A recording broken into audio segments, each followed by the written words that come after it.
So hello everyone, my name is Philippe Bessieres, the first year student at the EHL, and welcome to the episode of The Economist. In today's video, I'm going to talk about the benefits of free trade. I have chosen 3 main points to highlight why we should run free trade. The first one will be the influence on the goods price. Then I'm going to speak about the consumption in general. And the last part will be about free trade brings peace. So first of all, the price. So thanks to free trade, more companies will be on the market. But we all know that the fiercer the competition is, the lower the price will be. And one of the most obvious examples is the online market, especially during this hard time we're going through. Since we're on content in our houses, the only way to buy things safely is to buy online.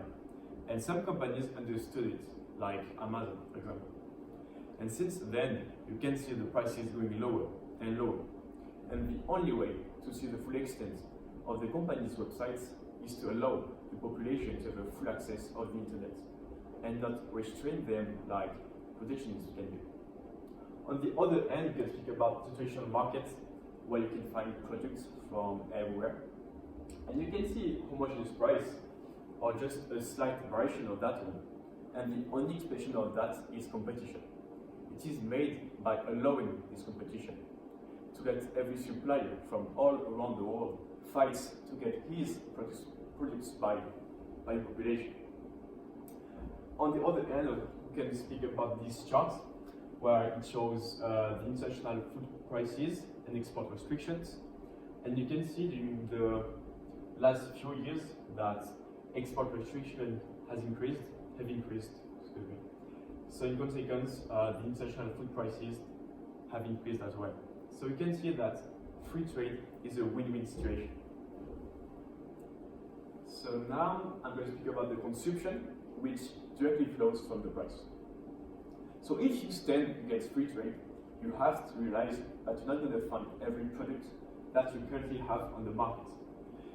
Indeed, a lot of goods are imported from other countries. People have access to consumer goods that will normally reside beyond the production possibility function. On a short scale, we can count vegetables or fruits which cannot usually grow on the countryside. But on a bigger one, we can speak about the dependence of gasoline.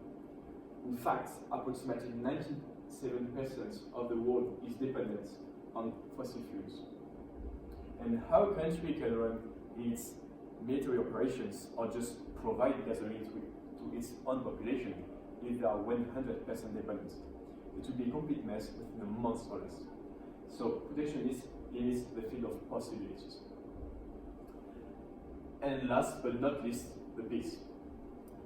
So I read People, Power and Profits when I was younger from Joseph Stiglitz, a famous American economist. And one of his selling points was make an enemy a friend. And this is the way to do it, through trade and exchange. And moreover, you'll not probably dislike somebody if he is putting money in your pocket and bread on the table. So to conclude, through those 3 main points, which are the price, the consumption, and the peace, that protectionism needs to be put aside. Because better than arm, defining the country is free trade. Because with free trade, the barriers and tensions come down.